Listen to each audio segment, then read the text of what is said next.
This is Trump National Los Angeles, and it's been a tremendous success for a long time. I guess Lily would be 18 or 19 years, I think, right? And I built it. I have a little bit of a motto, but we never have to advertise because it's always loaded up with golfers, very good golfers. It's a world championship course. It fronts on the Pacific Ocean, as you can see. It actually fronts, very few courses front on the Pacific Ocean. There's Pebble Beach and there's some others, but I always say I have the ocean, Pebble Beach has the bay. The ocean's better than the bay. And this course is one of the best courses anywhere in the world, and it's done really well, and we've had a lot of fun with it, so it's been great. It's a major property, as you can imagine. We do also lots of weddings and lots of events, and in the ballroom right behind you. And people get married literally on a nightly basis looking over the Pacific Ocean. So we have something that's very special. We're proud of it. Well, thank you all for being here. Before we begin, I want to express my support for all of the families affected by the landslides in Rancho Palos Verdes. The slides are something can be taken care of. This area is very solid. But you go down a couple of miles down, you'll see something that's pretty amazing. The mountain is moving, and it can be stopped, but they need some help from the government, so I hope they get the help, and I'm sure John will have the help. And I want to thank the mayor for the great job he's doing. I tell that to the people, what a great job he's doing. I just met with the mayor, and especially want to salute all of the public safety and emergency personnel who are working down the road, as well as the utility workers who are fighting to restore service to local residents. It's another thing when you live along the coast. Sometimes that happens. It's a little bit more difficult, but when they fix it, there's nothing like it. There really is nothing like it. I'm here today in California with a very simple message for the American people. We cannot allow Comrade Kamala Harris and the communist left to do to America what they did to California. The state of California is a mess with people leaving, and nothing's going to stop them. They're going to other states. Some are going to other countries. But what they've done, Gavin Newsom and Kamala, and I want to say Kamala more so, she destroyed San Francisco and she destroyed the state. When you look at the kind of destruction that's taken place, it's all man-made or woman-made destruction too. It's things that should have never happened, but we're not going to let that happen with 4 more years of her in the White House, because if you have what happened to this country as what they allowed to happen in California and San Francisco, one of the great cities of the world 15 years ago, and today it's not in a very good position, to put it mildly, in this state, which is probably the best piece of real estate in the world. The state, you have the sunshine, you have the ocean, you have everything, you have the perfect weather, the best weather, and they've hurt it so badly. Decades ago, San Francisco was known as one of the most beautiful cities anywhere in the world. A friend of mine, a friend of a lot of the people here, Bob Tisch, used to say San Francisco is the best city in the United States, the best city there is. And he passed away a number of years ago, but he wouldn't believe it. He used to always talk about San Francisco as our greatest city. He owned Lowe's, good company, great company. And he would say it constantly, and now you see what's happened. And it can be brought back, just like our country can be brought back, because we're a nation in decline. The decline of this whole state is one of the sad chapters in what's gone on with the radical left lunatics that we have to put up with. As the San Francisco district attorney, Kamala was the godmother of sanctuary cities. She was right out there at the forefront, and also the movement of defunding the police. She was there right at the beginning. She boasted, quote, "We are a sanctuary city and we always will be." Well, they're sanctuary cities of crime. One of the people that Kamala gave sanctuary city to and put in as DA was Edwin Ramos, an illegal alien MS-13 gang member who savagely murdered a father and his two sons after mistaking them for members of a rival gang. She knew this, and she came to his defense. He had previously been arrested for robbing a pregnant woman and killing many, they say. Kamala refused to get him out of our country, and he went on to do very significant damage.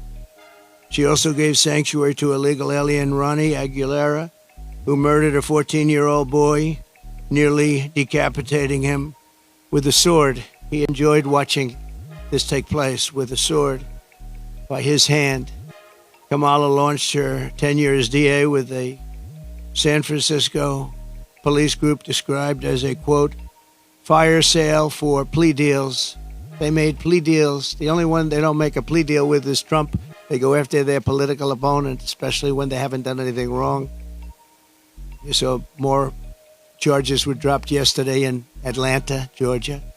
It's all politically inspired. It's all against their political opponent. We won the case in the big case. They said the big case. I've completely won that case. The documents case in Florida.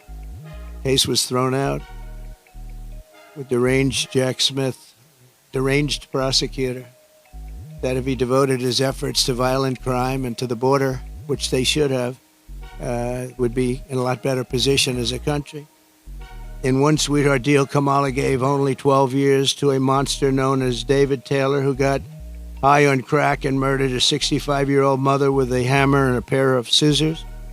He wanted to come out, and she wanted to get him out as quickly as possible. In another plea deal, she gave only 6 years to a man who killed a disabled veteran with a knife and then left his body to rot in a bathtub. Kamala refused to seek the death penalty for a gang member who murdered San Francisco police officer Isaac Espinoza during a traffic stop, very innocent traffic stop. She didn't have the decency to call his family, never did, to explain her decision. Why would you do this? Why would you give such leniency to somebody that just killed the police officer, but her son? This was a major reason why the San Francisco Police Officers Association has refused to endorse her in every single race since she became district attorney. The police don't endorse her. She's got virtually no endorsements now, but I have almost every police group in the United States. We just got the endorsement of almost 400,000 police. You saw that the other day. Fraternal order. And it's the largest police group in the country. But we have the endorsement of every sheriff, just about every single police group in the United States. And unadulterated, they are so happy to endorse. After Kamala Harris and Gavin Newsom took charge of San Francisco, homelessness increased by over 200%. While Comrade Kamala Harris was Attorney General of this state, murders rose significantly. Car thefts went through the roof. Gun assaults rose at levels never seen before. And forcible rape went up by much more than the 73% that they reported. As Attorney General, she defined child sex trafficking, assault with a deadly weapon, and rape of an unconscious person as nonviolent crimes. She put them in a new category as nonviolent. Now, as Vice President, she's facilitated the largest wave of sex trafficking and human trafficking in history, the history of our country by far. And in case you don't want to write about it, but you should, because there can be no bigger scandal than this. We have, under this administration, 325,000 migrant children are missing. 325,000. In other words, take your biggest stadium in California and you could fill it up 5 or 6 times. Those are all missing children. Many of them are dead. Many of them are sex slaves and slaves of different nature. But her destruction of the law and order in California did not end there. In 2020, Kamala Harris proudly endorsed Defund the police. We're going to defund the police. Anybody that was even in favor of defunding the police for 1 month, let alone her entire career, should never be president of the United States. She supported a plan to cut the LA Police Department by at least $150 million and ideally more. This is when your crime in LA was reaching very significant heights. Today, it's at the highest level it's ever been. Harris also endorsed the Marxist, Soros-backed prosecutor, George Gascon, to be district attorney of Los Angeles. And with Kamala's support, Gascon has unleashed hell upon the residents of Los Angeles, absolute hell. Kamala supported Gascon's decision to stop prosecuting criminals for trespassing, disturbing the peace, making criminal threats, loitering to commit prostitution, and resisting arrest. And these are some of the best areas in your state. They were left alone. They were protected by him, actually protected by him. They've been trying to get him out for a long time, but she helped. And this is where she's coming from as president. This is where she's coming from. This is why all of her policies changed. She was anti-fracking. She was anti-everything. And all of a sudden, she changed. Even the first question she was given at the debate gave one of the dumbest answers. They were asking about pricing and would you be better off today or 4 years ago? Prices have gone up at numbers that nobody's ever seen before. And just the concept of being better off, she didn't give the answer. She talked about when she grew up, nobody knew what the hell she was talking about. And based on the polls, it didn't work because Rasmussen, as you probably saw, just came out and they just lifted me up by 6 points for president, which is one of the biggest increases they've ever had in one little short period of time of a couple of days. Up 6 points. And I thought the debate was great. I thought I did very well, but I was fighting three people. I was fighting the crazy left radical lunatics at ABC, I think considered the worst broadcaster out there. George Slobodanopoulos, that whole group, they're bad. And I lost a lot of respect for David Muir. He came at me with things, and we'll go over it in a second, but I was right about the crime stats going way up. The fact is the FBI didn't report them, and we're able to keep the stats essentially flat. But the new numbers came in. I guess somebody in government likes me because the new numbers were just released, and you'll see the kind of numbers that we're talking about.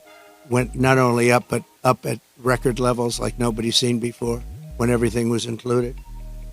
And thanks to Kamala, since 2020, crime and drug overdose deaths here have skyrocketed by 40, 50, and 60%. And murder has reached an all-time high. We don't want this for our country. That's why I'm doing this. I don't like doing this other than I know you all have the nicest view you're going to ever have. But somebody's got to explain this one. There's a radical left, Marxist, communist, fascist. As border czar, she then launched a colossal invasion of California's southern border. Just yesterday, the Wall Street Journal reported that a Venezuelan gang is expanding its deadly reach in the United States. First sentence of the story begins, U.S. law enforcement officials have watched with alarm the spread of a Venezuelan gang known for dismembering people. Dismembering people, right? Dismembering people. From Chile to Colombia, they're all over the place. Now they're in our country. They're known as MS-13. They're considered the meanest, toughest gang in the world. In Long Island, not so long ago, two young 16-year-old girls were walking to school, and they carved them up with a knife. They killed both of them. They carved them up with a knife. They didn't want to shoot them. And we got them out. I got them out so fast, and we did a big number. And I wanted to thank ICE while I'm at it, because ICE has been unbelievable. Border Patrol has been unbelievable. And she wants to get rid of ICE. She wants to dismember ICE. She wants to take them out. And if you didn't have ICE, you'd have a problem in this country. ICE would go in. I remember in Long Island with us, they had a gang that was brutal, MS-13 gang. They came out of prisons from different places. And they formed, for whatever reason, Long Island seems to be a place. And I'll never forget the scene of ICE going into a rat's nest, they call them, when you have a lot of them together, rat's nest. And they walked into that nest, and you just saw arms and fists and feet. Everybody was flying. And 3 minutes later, he saw it. 3 minutes later, they walked out with these guys, dragging them out by their feet and throwing them into paddy wagons and bringing them into jails. And then we got them out of the country and moved them back to where they came from, which Obama was unable to do when he was president. Obama was unable to do because the countries wouldn't participate. They wouldn't allow him back. But I called those countries, 3 of them. Guatemala, take a look. Mexico, too, to a large extent. And I think probably the worst of all, we had 4 countries. Colombia was rough. We had 4 in South America. But the South America is no longer the problem. We have bigger problems elsewhere. Guatemala, a lot of problems in Guatemala. A lot of bad people coming out. We called, I said, let me speak to the president. I told him, you're not getting any more foreign aid. I got $750 million a year. I said, no more foreign aid. Why? Because you send people over in caravans and you won't take them back, and they're criminals, and we don't want them in this country. And you wouldn't take them back with Obama. They would put planes on the runways, big planes on the runways, so you couldn't land the planes loaded up with prisoners. And I said, that's okay. You can keep doing it. We're not paying you 10 cents. And they called me back 20 minutes later. One of them the next day, 3 countries. And they said we would be honored to take MS-13 back. We like them very much. We're wonderful people. And we got them out by the thousands and thousands. We got them out. And that I attribute to ICE and Border Patrol. They're incredible people. Not only is Comrade Howard, I mean, if you take a look at this, but not only is Comrade Kamala allowing illegal aliens to stampede across our border, but then it was announced about a year ago that they're actually flying them in. Nobody knew that. They were secretly flying in hundreds of thousands of people. Some of the worst murderers and terrorists you've ever seen. They were taking anybody that wanted to come in. And they're flying them in. So when they tell you about their borders a little bit better than it used to be, they only did that for election reasons. Not good, but it's a little bit better. But they don't tell you that the flights are still coming in here, bringing in thousands and thousands of illegal aliens, and they're being dropped into the midsection of our country, because all states are really border states right now. And I'm the border president. I solved it in 2016, probably got elected because of that in 2016. And really, there was nothing to do in 2020. I said to my people, I want to talk about the border, what a job I did. They said, sir, nobody cares you did it. It was good. We went from a terrible border to a great border very quickly. We did a great job. And then I come in and I look at what's happening now, and the only difference is that the border in 2016 was 1/20th what it is now. We have the worst border in the history of the world. There's never been a border like this. And I want to be the border president, and I hope you call me the border president, because I'm going to show you what a border security job we can do, and we're going to do a job like never has been done before. There's never been a border like this. I believe the real number is 21 million people are here, and many are thugs, criminals. And remember this, if you go to South America, and if you go to these countries that have taken their prisoners out of their jails to empty their jails and dumped them into the United States like we're a dumping ground, you're going to see their crime rates have gone down by 50, 60, 70, and 80%. If you look at Caracas, Venezuela, they took their criminals and drug dealers and rapists off the street and they dumped them into the United States of America. Dumping ground, they call it. We're a dumping ground for Venezuela because we have stupid people running our country. And you think Biden's bad? This one's going to be worse than Biden. Over the past 3.5 years, Kamala has resettled 500,000 illegal migrants from Haiti into American communities, including over 200,000 who Kamala has illegally flown into the United States by airplane when they couldn't get through the border because the border guards backed up. They were refusing to let them in. They don't want it. They love this country. They're saying, you can't do this to our country.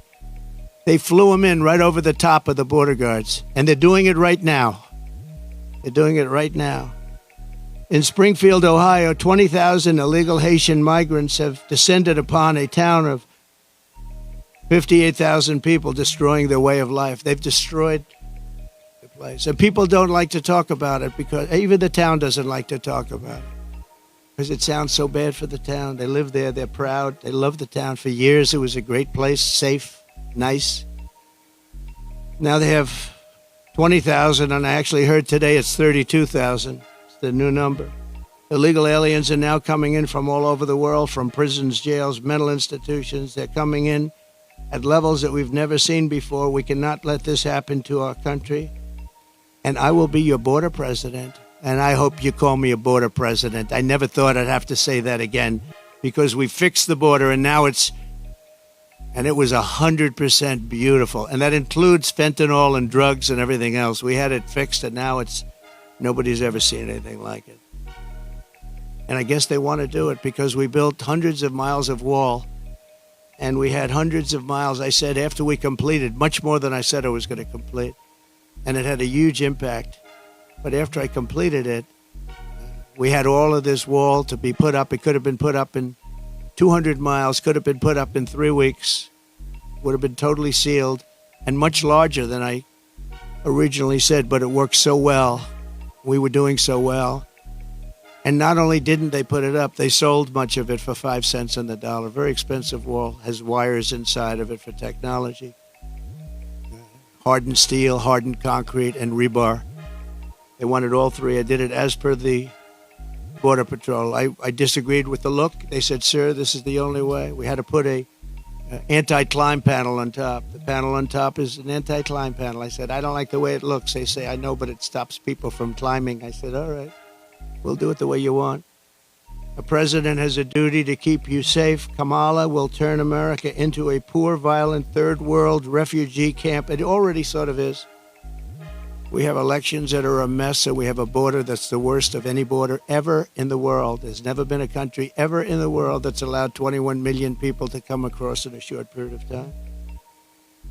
And children, and the children of American citizens, are at the mercy of barbaric criminals. You take a look at what's happening in Colorado. The governor's afraid to even talk about it. The governor is a Democrat. Colorado, I hope you're going to vote for Trump, because you're being stampeded by your own politicians. The governor can't talk about it because he can't go against the policies of these lunatics that want all these people to come into our country without knowing who they are. We don't even know where they come from. As of last week, I was told by Tom Homan, we had 168 countries represented over the last 12 months. In other words, people came in illegally from 168 different countries. Most people don't know there's that many countries. There's more than that in the world. We'll know them all pretty soon, I'm sure. In breaking news yesterday, the premier statistical agency at the Justice Department, you remember where David Muir tried to correct me when I said that crime is rampant like never before. He said, oh, no. He said, crime is going down. I said, where are you coming from? And you wouldn't have to need a Bureau of Justice statistics to know that crime is worse than it's ever been. And I guess they probably watched the debate, and they heard this foolish man, this foolish fool, make that statement to me that, no, crime is coming down. The FBI said it was coming down. The FBI defrauded everybody, because what they did is they used statistics not including some of the worst areas and some of the worst cities. So the real numbers are from the Bureau of Justice Statistics, and they just released it. So I think they probably like me because they wanted to defend me from people that are not smart. From a guy who has good hair, but not as good as it was 5 years ago, to be honest. And they just released brand new numbers, just out last night, late, showing that since 2020, so this guy, David Muir, was correcting me, the FBI. Now, the FBI defrauded, just like they defrauded on the jobs, 118,000 jobs that didn't exist. The FBI, in this case, defrauded. So violent crime, just out, nationwide is up 40%. Rape is up 42%. Car theft is up 42%. Aggravated assaults are up 55%. And violent attacks on strangers are up much more than 61%. So those are your numbers. See, those are the numbers. Now, I think he corrected me 11 times. Of the 11 times, I don't think he had the right to correct me at all. Didn't correct her once. Like on Project 2025, I have no idea about. It had nothing to do with me. He didn't correct her. He knew that. Charlottesville, nothing was done wrong. All you had to do is read my statement one more sentence, and you would have seen that. Sean Hannity, Laura Ingraham, Jesse, all of them. Greg Gutfeld, they all took that and they corrected it many times, but they keep coming with the same lies. I'm going to save Social Security, and I'm going to make it good, and we're not going to raise the age, just as I did for 4 years when many Democrats wanted me to do something about it. And she'll go around saying, oh, Trump is going to do bad things to Social Security. No, she's going to do it because she's putting these illegal immigrants onto Social Security, onto Medicare, and she's going to destroy those programs, and the people are going to have to pay. But I'm going to save them. But David Muir said exactly, I quote, President Trump, as you know, this is after I made the statement that crime is at record numbers. President Trump, as you know, the FBI says overall violent crime is coming down in this country. Now, anybody that says it's coming down, when you look at all of the migrant crime and all of the other crime, and this doesn't even include most of the migrant crime.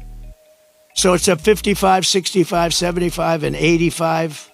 One category is up 89%. And these numbers have just been released by the government.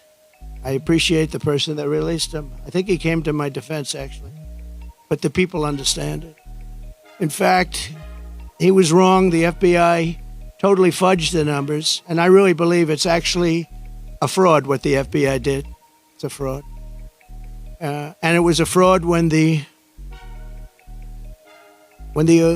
administration, I call it the Kamala, because I don't even know who our president is anymore. Where is this guy? They took it away. This was an overthrow of the president of the United States. This was a coup. You got 14, think of it. You got 14 million votes. You got no votes. She was the first one that lost, and now I'm running against her. They went in. I was 19 points up in the poll. I saw their poll. They went up after the debate with Biden. I have debates with everybody. But the first debate, we had two debates. We didn't have one. First, I had Biden, and he was 19 to 21 down. And that's when they went, and they said, you can't win. You're going to get out. And he said, no, I'm not. I'm not going to get out, which was his right to say. They said, well, if you don't get out, we're going to execute the 25th Amendment. And he said, like I said, I'm going to get out. And he hates her beyond I think he hates her probably almost as much as he hates me. I think he still hates me a little bit more. But he hates her. He hates her. He hates what she did. And, when they talk about democracy, well, that's not democracy. He had 14 million votes. She had none. And she was the first one out of the 22 people or so that ran as a Democrat. She never made it to Iowa, first state. She never made it to Iowa. She was the first one out, and now she's running. So you tell me how that works. They wanted to be politically correct, that's all. But we're not going to let her destroy our country. In fact, the David Muir character, he's lost so much respect. Everyone's talking about him. He's a joke. And ABC News is a joke, too. But most of the fake news is pretty much of a joke. He said that the FBI, and he didn't know this, I guess, at the time. He probably did. But the numbers and the cities that weren't included in those numbers were Chicago, Los Angeles, San Francisco, Oakland, New Orleans, and many others of similar crime numbers. In other words, so they didn't include the worst crime numbers in the country. Look at those numbers. Chicago's not included. Los Angeles not included.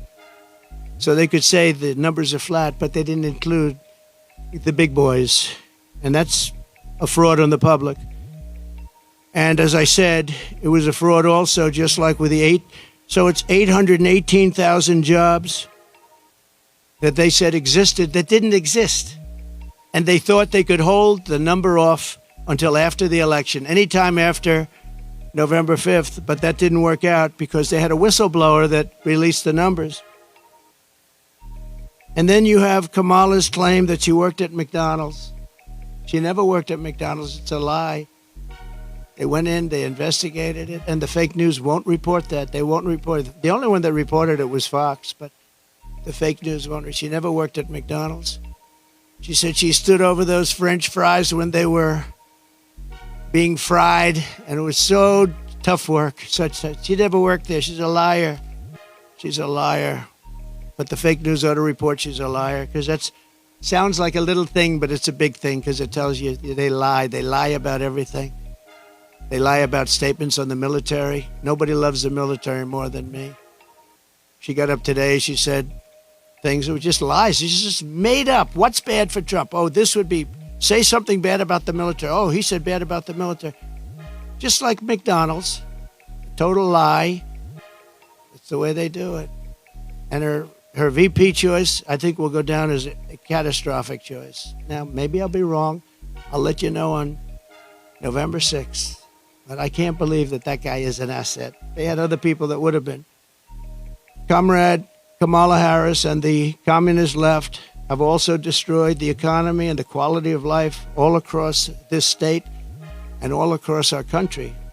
As vice president, what she's done to our country is not even thinkable. California has the highest inflation, the highest taxes, the highest gas prices, the most illegal aliens, the most regulations, the most expensive utilities, and it ranks as the third worst state to start a business. It also has the most people leaving it. I love this place. Look at this. I own this. No partners, no mortgage, no nothing. I own it. And I'm talking so badly about the state. It hurts me to do it. I would never do this except for the fact that I'm running for president and I want to save the country. So I'd rather sacrifice this than lie or not speak. But think of it. I'm knocking the hell out of the state of California. I'm saying how bad she was and what a bad job she's done. What a horrible Governor Newsom has been. He's been horrible. So many people leaving. And I'm hurting my own property. And that cost me lots of money. But it's okay, because this is unimportant compared to saving the United States of America. So I do it for that reason. But those are the numbers, what Kamala Harris's policies will do to America. The cost of living here is nearly 40% higher than the national average. And the cost of housing is 97% higher. And the national average is through the roof. And it all took place in the last 3.5 years because I had no inflation, essentially no inflation. And it stayed that way for 2 years. So it wasn't like, oh, gee, it was ready to pop. No, we had it done. We had it down to a science. We had no inflation, 1.4%, which is perfect. That's better than no. That's a perfect number. If you go to the economist, they said, because you want a little bit, but you don't want much. It's a perfect number. It was perfect. The country was perfect. We were drilling, we were taking it out. Now we're buying our oil from Venezuela. It's not even believed. It's interesting. They give him billions of dollars now, Maduro, the dictator. I call him the owner of Venezuela. They give him billions and billions of dollars, but then they foreclose on his plane. They take away an old junky plane. It's not a good plane. They take away an old junky plane. And I said, well, it's okay. He'll buy a much better one. We give him, think of it, a country takes away his airplane, but pays him billions of dollars for their oil, which is the worst oil on the planet. It's tar. And it has to be refined. There's only one plant in the entire world that can refine that junk. And you know where it's located? In Houston, Texas, for the environmentalists. So Houston, Texas is refining tar, and that stuff is going up into the air. It's the only place in the whole world that can refine that very bad stuff. The state is rapidly going busted with a record $68 billion budget deficit last year. $68 billion deficit for a state. And the government is so incompetent that it costs $1.7 million to install a single public toilet in San Francisco. They built a toilet for $1.7 million. And it's not even nice. I saw pictures of it. I built this whole thing for less than that. Unsurprisingly, more Americans are now leaving California than any other state in the union, and over 500 companies have left since 2020. It hurts me to say it. Look, I have this unbelievably valuable asset, and here I am knocking the hell. I'm sitting here thinking, and I know this, I've known it for every time I speak badly of New York. We have a very bad attorney general there. She's a political hack who got elected saying, I will get Trump, I will get Trump, I will get him, Letitia James. And they had a phony case where they value a house that's worth $1 billion to $1.5 billion at $18 million. The judge was corrupt. And she's corrupt, very corrupt person. It's a political hack. And then we have the other cases that they're all headed up by the White House. They sent their people in, one person in particular, but they sent their people in to head up the cases in the state. They sent their people in from the DOJ in Washington, highest officials, to go to Letitia James, work there, get that started, and then go to the DA in Manhattan. But I think the appellate courts are going to see what's happening. I really do. I believe in that. But it's hurting New York because businesses are moving out of New York because of it. They used a consumer fraud statute, which has never been used before for this, to get me in New York.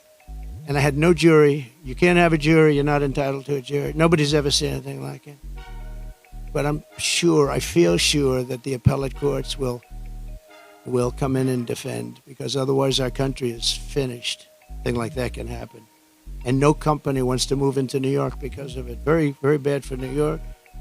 In the face of this crisis, the Kamala Harris Democrats in Sacramento, they're in Sacramento and all over the place, just passed a bill that I think the governor's rejecting. I hope he rejects, but I think he was given a lot of pressure. $150,000 home loans for only illegal aliens. But the fact that it even passed, I would imagine he'd reject it if he hasn't already done so. They also passed a law that allows state authorities to take children from their parents if they don't, quote, affirm their child's gender identity. When Kamala Harris said the values that she has have never changed, I really think that was probably the only true statement that she made. They've stayed true, and you look at what they are. They're the same as what they were 5 years ago, 10 years ago.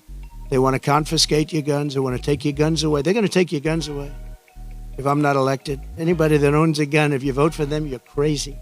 Any Jewish person that votes for Kamala is crazy. She wouldn't go to see the Prime Minister of Israel in Congress. Think of that, because she had a sorority party, which she considered to be more important. It's a big deal when a Prime Minister comes to Congress and speaks, and she doesn't want to go because she's at a sorority party. But that wasn't really the reason. The really reason is that she hates Israel. And I say that Israel will not exist in 2 years from now if she's elected president. And she'll be very happy if that happened. Israel will not, mark me down. You know, they have a hat, and I didn't put it. They say, you know, Trump was right about everything. I've been right about everything. So I end on that, and I just want to say that I'm going to hopefully be elected. Polls have gone way up since the debate. I'm going to be reelected and come in for a second time. We did, as I said, much better the second time than we did the first, but some bad things happened.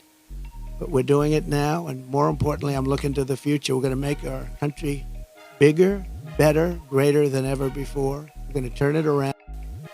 We're going to get rid of the criminals that have been allowed to come into our country and prey upon our citizens, their children. We're going to get them out. And it's an honor that you're here. If you'd like to take some questions. No?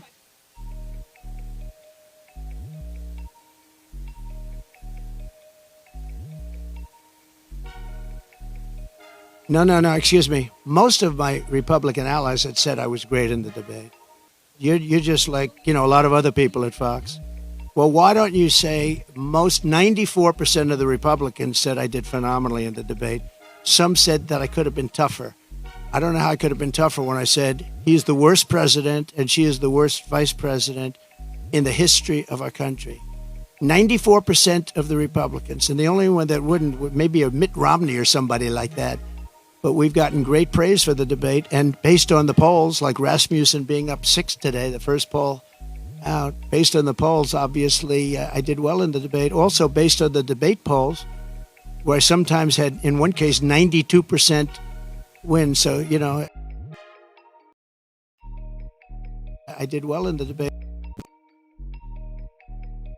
Times had, in one, look, you come from Fox. Go ahead. Go ahead.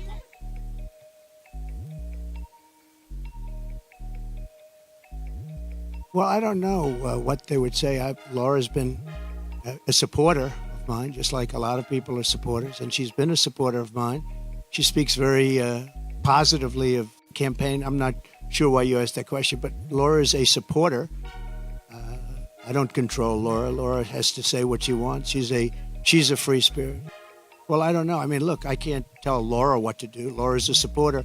I have a lot of supporters, so I don't know what exactly you're referring to. That's okay. Yeah, please. I just don't know. Laura's a supporter. I don't know. She is a strong person. She's got strong opinions, and I don't know what she said, but that's not up to me. She's a supporter. Please. Okay, a lot of people do. It's a very big plane.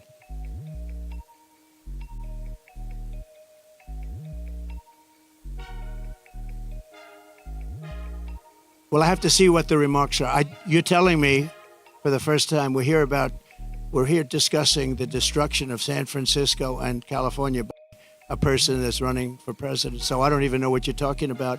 I do know that she may have said something based on what you're telling me, but I don't know what she said. But I'll go take a look and I'll put out a statement later on, but I really don't know. Please.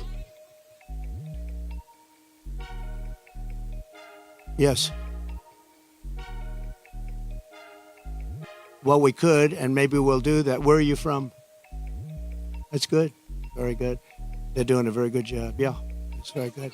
No, I will, maybe Springfield, maybe Aurora, maybe both. We'll go there. I can say this, we will do large deportations from Springfield, Ohio. Large deportations. We're going to get these people out. We're bringing them back to Venezuela.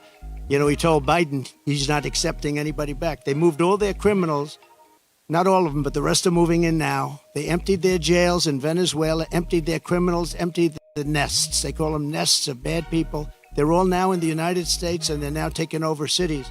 It's like an invasion from within. We're going to have the largest deportation in the history of our country, and we're going to start with Springfield and Aurora, okay?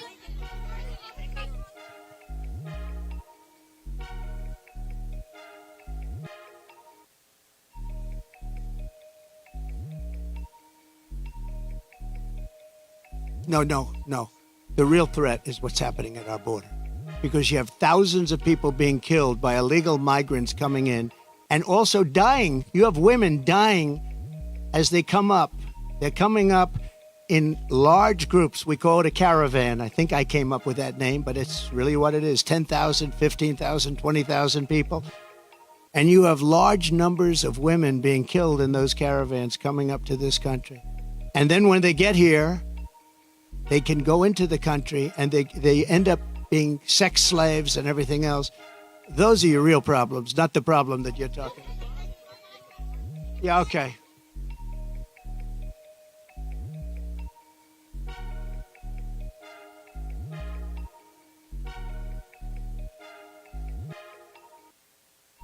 Well, you know, if you go to the people of California, they don't want to have sanctuary cities anymore. They're tired of sanctuary cities. Sanctuary cities are really blocks that protect bad people from deportation and other problems. And they're going to do it. And our federal government has tremendous power. But we're not going to let states, even like California, even though I know it's largely a sanctuary state, essentially, but we're not going to let that happen to the people of California. They want these people out. They're just as scared as everybody else. The people of Ohio are scared. The people of Colorado, you have a governor there who's very weak. He doesn't know what to do. And he doesn't want to talk about it. A lot of it, as per your question, they don't want to talk about what's happening. They say it's so bad for the city. Let's not go public. Let's live with it for a little while. Maybe it'll go away. It's not going to go away. It's going to get worse. It's going to get so bad.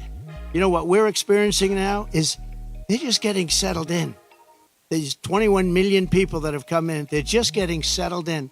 It's going to get much worse. It's going to get worse at a level like nobody's ever seen before. Go ahead.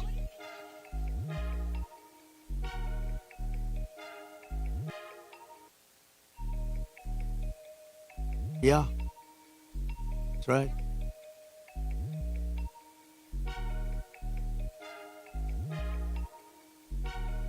By lowering taxes and regulations. And what they're doing is they're seeing that every time it looks like Kamala's doing well, companies want to leave. Stock markets go down. The stock market, there's a great gentleman, Scott Bessent, who is one of the top Wall Street people. He said the market's only up because they all think that Trump is going to get elected. We had a great stock market. Even with COVID, we ended up handing over a market that was higher than previous to COVID or the China virus coming in. No, we are going to make sure that the taxes are going to stay where they are and or come down, ideally come down, both for the middle class and for corporations, because corporations put the people to work. We had the best numbers in the history of our country, by far, not even close. And there are companies leaving because they cannot stand what's happening right now to our country.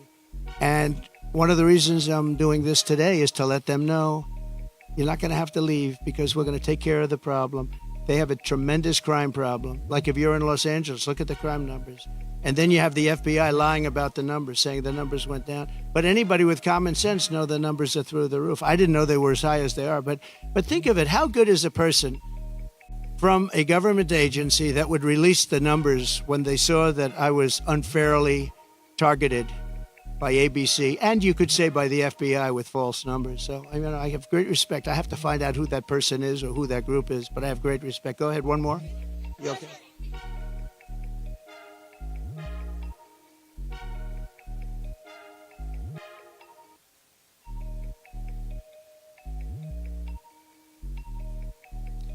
I'll be able to make phone calls and solve most of the problems. I may actually have to meet a couple of times. But, you know, Viktor Orban, and you've heard me say this, but it wasn't long ago, he said the only way you're going to solve the world problem is Trump has to be president again. And I don't say it. I didn't say it. I sort of would be embarrassed to say it. But he said everybody was afraid of Trump. He said China was afraid. Russia was afraid. North Korea was afraid. Everybody was afraid. We had no wars. We defeated ISIS in 4 weeks. And they said it was going to take 5 years, right? The generals in Washington. I went there and met a great general and some great people. And I said, go to it. And he took them out in 4 weeks, 100% of the ISIS caliphate. I flew there. I flew to Iraq, to the field. And they took them out in a very short period of time, short order. We have a great military, but, you know, a great military needs a leader. If you don't have leaders, then you end up with Afghanistan, the worst withdrawal from a country in the history. Look, I've gotten to know great people. I went to Arlington at their request, and I stood, and I was with them for hours. And I stood with them. They did a ceremony, and then they asked me if I'd go down to the graves of their children. They called them their children, that they always will be their children. And there were tears all over, as there should be. And they said, sir, could you take pictures with me by the grave of my son, in one case, a daughter? And I said, I'd love to. And I took pictures with them for a while, and then I left, and that was it. And I got home, and I got a call from the people in the campaign. Sir, the Biden people are saying that you did this for publicity. If people knew how hard it was to get there, because I was coming from a location that was very far away, and yet they were having the ceremony, and I really felt, you know, I had them up to Bedminster, most of the family members, and I got to know them. They're great people. Their sons and daughter, just as though Kamala shot them with a pistol in her hand or his hand, they were killed by Biden and Kamala. They were killed. They should have never left from that airfield. They should have left for Bagram. We should have never given up Bagram. Bagram now is controlled by China. The reason we shouldn't have given it up was not because of Afghanistan. The reason we shouldn't have given it up, 1 hour away from where China makes its nuclear weapons, and I wasn't giving it up. We were getting out quickly and effectively. I'm the one that got the numbers down to less than 5,000 soldiers. But I would have never left unless they fulfilled their obligations under an agreement. I had a wonderful agreement, but the agreement said you have to do this, this, this. They didn't do 3 of the first 5 things, so therefore they would have done it. Abdul was the leader, and he wouldn't have done it, and he would have never done that to us. And just in finishing up with that, and I appreciate the question, actually, but in finishing up with that, for 18 months, spoke to Abdul over the phone. For 18 months, not one American soldier was shot or killed. Not one American soldier was even shot at. Abdul understood. Don't do it. I said, don't do it, Abdul. Don't do it. And for 18 months, not one soldier was even shot at. And that's the way it's supposed to be, right? And then they had that horrible situation with the 13 dead, leaving billions of dollars of equipment behind. And leaving a lot of Americans behind, a lot of Americans. And you know what else? Leaving a lot of soldiers badly wounded. Nobody ever talks about them, but I do.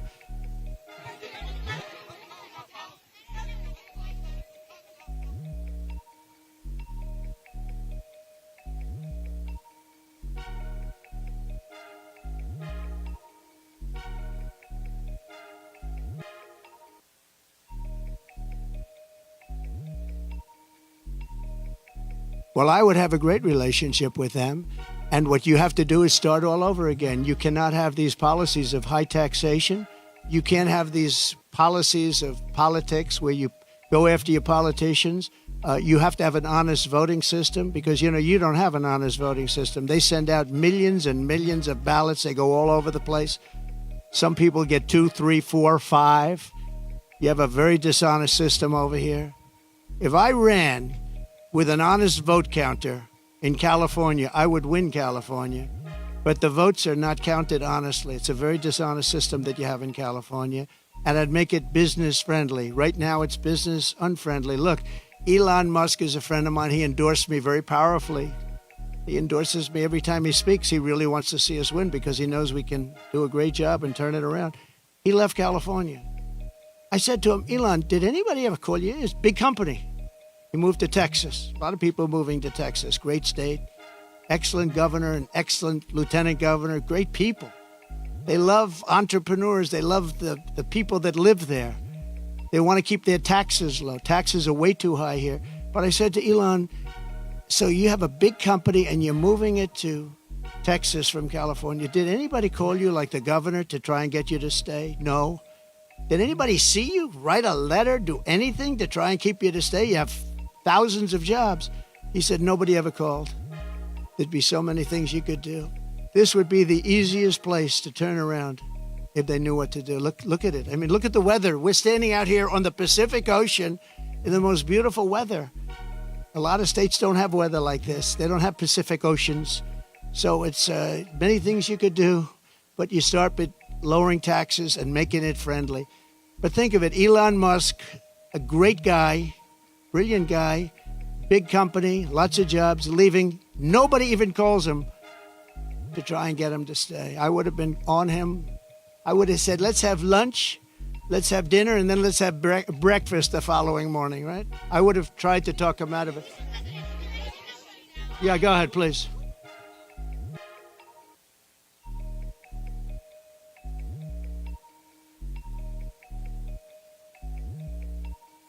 No, I don't know that much about it. No, I don't. I know she's a big fan of the campaign, but I really don't know.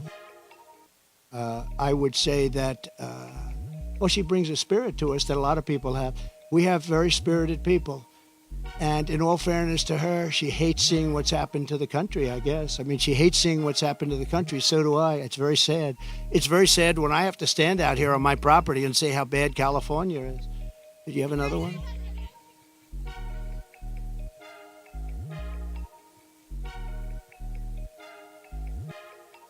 They are.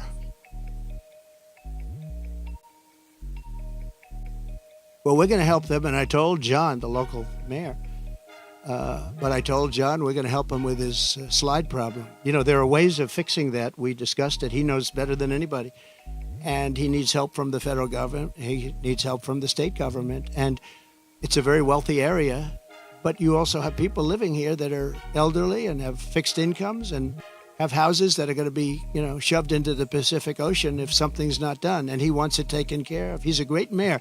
He wants it taken care of. He wants nothing for himself. He just wants to help these people. And John, I think you said you have about 600 houses on the site that's sliding. And he'd like to be able to save those houses for people, that some of which will never be able to have a house again. It's pretty sad.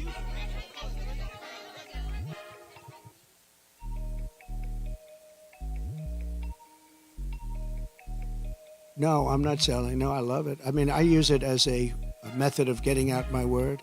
When it opened, it went way high, but then the SEC gave us nothing but problems. We had to go through a long, long process with the SEC.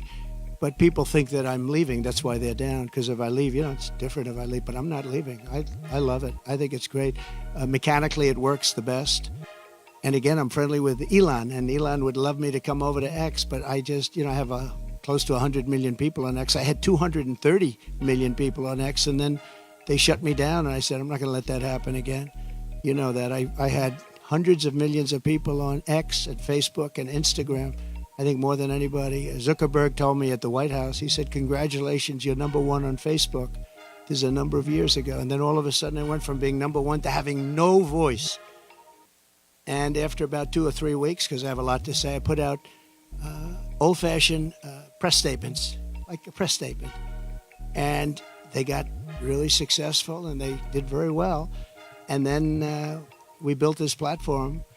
And the reason I built it is because I don't want to have my voice shut down.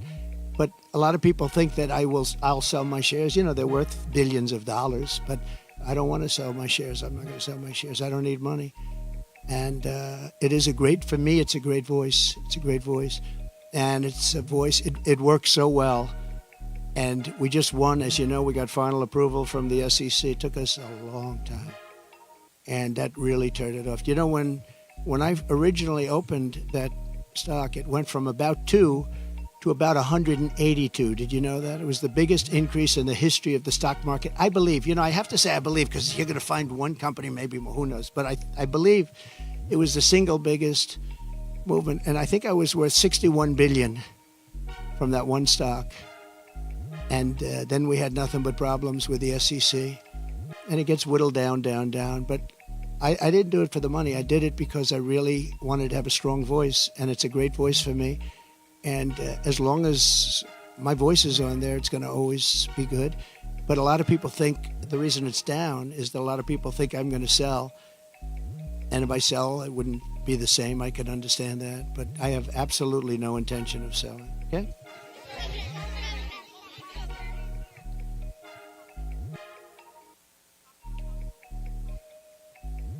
I agree.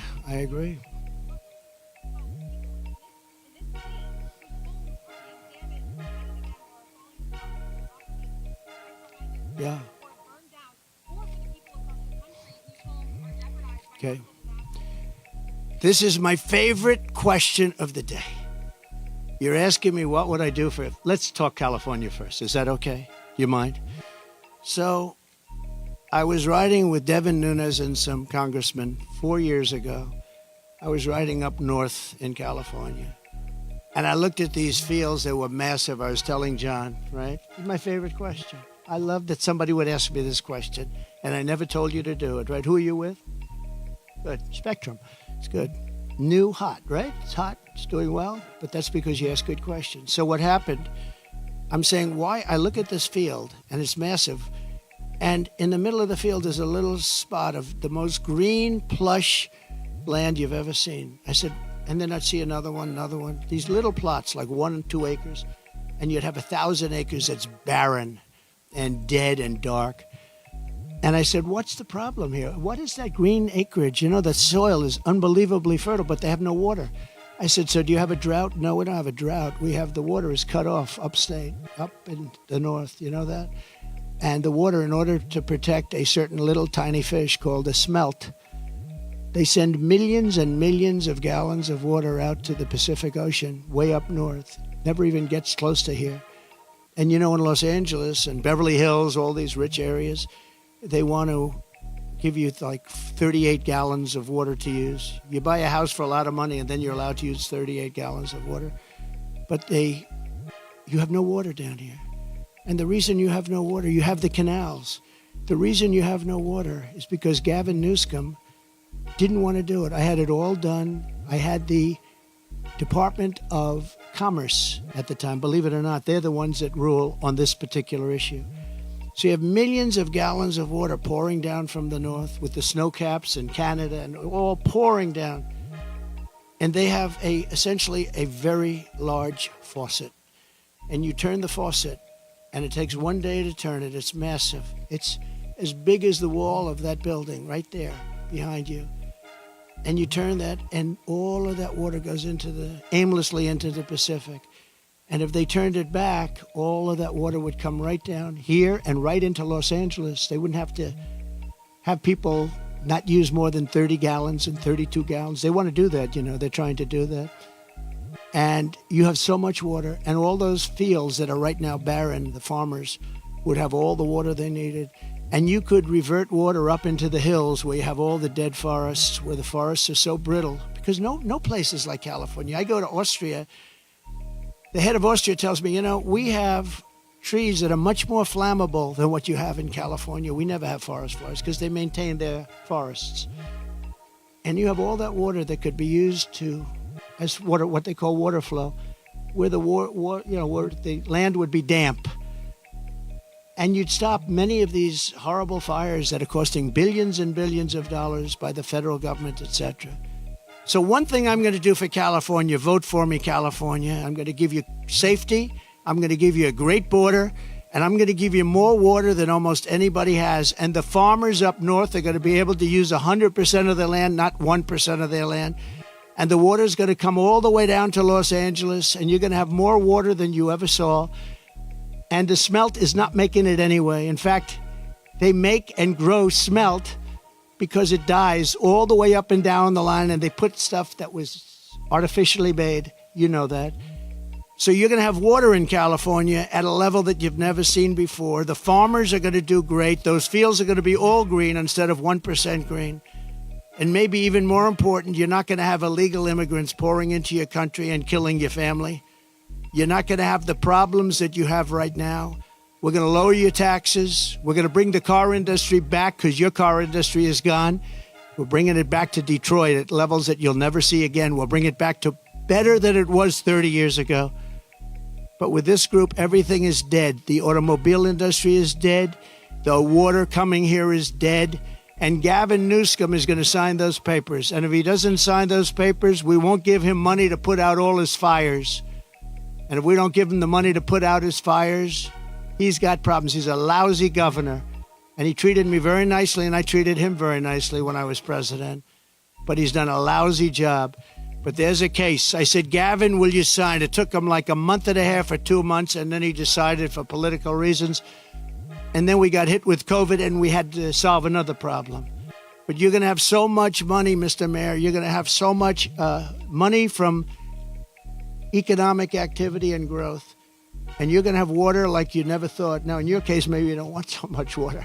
But we'll bypass your beautiful area. But we have tremendous amounts, millions of gallons of water that's shoved right into the Pacific Ocean where it doesn't make a dent. And all of that water is going to take care of California. And nobody can make a bigger promise than that. You're not going to have to do desalinization plants, which a lot of people want to do. Very expensive to do, but it's better than the alternative of no water. So California, vote for Trump. And you're going to have water, and you're going to have growth, and you're going to have prosperity. And all those people that are leaving are going to really come back. Thank you very much. Thank you.